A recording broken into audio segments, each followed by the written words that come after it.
इस मूवी के स्टार्ट में एक कपल न्यू अपार्टमेंट में शिफ्ट होते हैं। ये रोब और ये है गिल। ये उसकी गर्लफ्रेंड है। रोब एक बॉक्स को अपने हाथ में उठाकर कहता है कि गिल, इसे मैं कहाँ रखूँ। गिल कहती है कि यहाँ पर रख दो। रोब कहता है कि इस घर का ओनर हर चीज ले गया, लेकिन इस फ्रिज को यहीं पर छोड़ गया। ये बहुत पुरानी लग रही है क्योंकि अब तो फ्रिज की मोटर नीचे वाली साइड पे फिट की होती है, लेकिन इसकी ऊपर वाली साइड पे फिट की हुई है। गिल कहती है कि छोड़ो, आओ यहाँ पर हम वाइन पीते हैं। रोब कहता है कि वाइन को आइस क्यूब के बिना पीने में कैसा मजा। देखता हूँ कि इस पुराने फ्रिज में कुछ है या नहीं। वो फ्रिज को ओपन करता है। यहाँ पूरा फ्रिज आइस से भरा होता है। वो कहता है कि हमें तो आइस क्यूब से मतलब है और वो मिल गए हैं। फिर वो वाइन में आइस डालकर पीने लगता है। ड्रिंक करते हुए रोब कुछ नोट करता है पर उसको कुछ दिखाई नहीं देता। वो गिल से कहता है पर गिल को भी कुछ दिखाई नहीं देता। फिर गिल जाकर एक मैग्नीफाइंग ग्लास उठाकर लाती है और वो दोनों उस चीज को देखते हैं। वो एक हाथी होता है पर वो एक मेमथ नाम का हाथी होता है जो आइस एज के टाइम में रहा करते थे।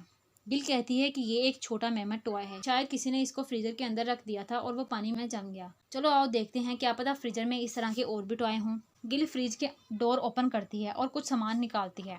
अंदर देखने के बाद वो शौक जाती है और रोब को बुलाती है। रोब, यहाँ आओ, देखो ये क्या है। रोब भी हैरान हो जाता है और वहाँ छोटे छोटे इंसान होते हैं जो घर बना रहे होते हैं और अपना काम कर रहे होते हैं। यानी उस फ्रिज में एक पूरा वर्ल्ड होता है, लेकिन वो सब बहुत छोटे छोटे होते हैं और बहुत ज्यादा तेजी से मूव कर रहे होते हैं। रोब कहता है कि ये शायद मिड एज यानी इनका 500 to 1000 ईयर चल रहा होगा। इसके मुताबिक रोब की आइस में जो मेमथ मिला था वो कोई टॉय नहीं था बल्कि एक रियल मेमथ था जो कि उनकी फ्रीजर की दुनिया में रहा करता था। गिल रोब को कहती है कि ये मेमथ इनकी न्यूथली गेज का होगा और आइस में फंस गया होगा। रोब कहता है कि न्यूथली गेज तुम कहना क्या चाहती हो। गिल कहती है कि जीसस क्राइसिस के बोर्न होने से 1000 साल पहले।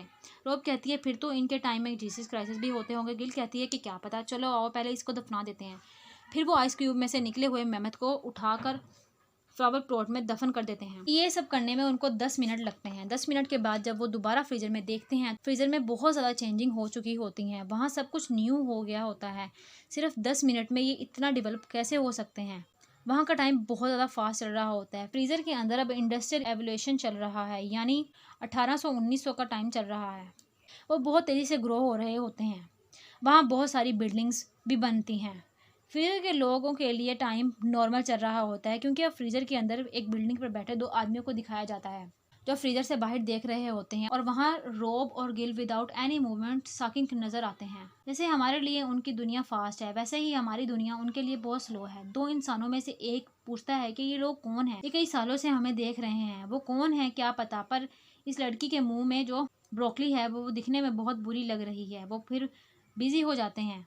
इन दोनों इंसानों के पैदा होने से मरने तक का टाइम रोब और गिल की दुनिया का सिर्फ 1 सेकंड का था।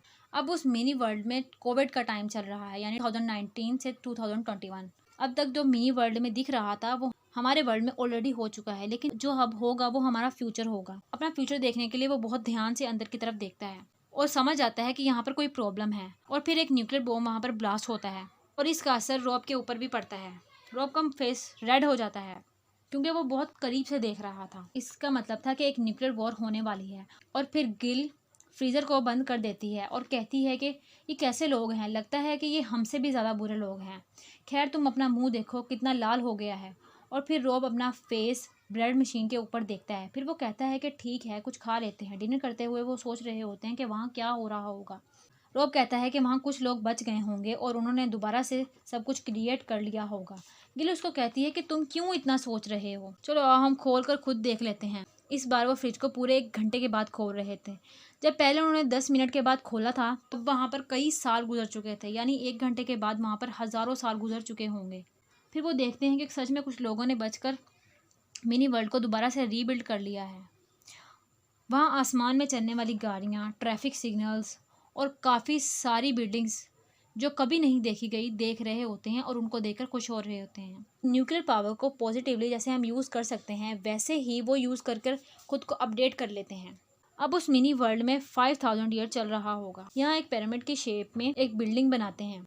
वहाँ रहने वाले लोग पिरामिड में जाकर रहते हैं। पिरामिड के हर तरफ कई ब्रिजेस बनाए जाते हैं। लोग उन्हीं पुलों पर चढ़कर पिरामिड के अंदर जाते हैं। वहाँ कुछ वेव फॉर्म होती हैं और उस पिरामिड के अंदर चली जाती हैं और कोई लाइट क्रिएट होती है और सभी लोग उसी पावर में चेंज हो जाते हैं।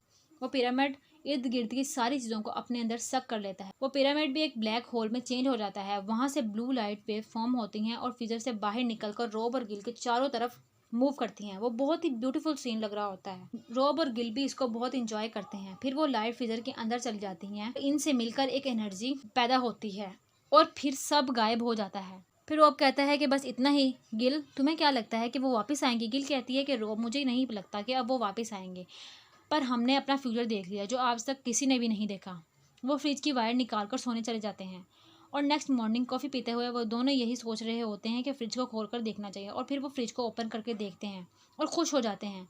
पर अब बहुत पास्ट का टाइम चल रहा था, मतलब वो टाइम जब ज़मीन पर डायनासोर रहा करते थे। वहाँ एप्स होते हैं जो छोटे डायनासोर्स को मारकर खाते हैं और बड़े डायनासोर एप्स को मारकर खाते हैं। यही एप्स आगे जाकर ह्यूमन बीइंग में चेंज हो जाते हैं।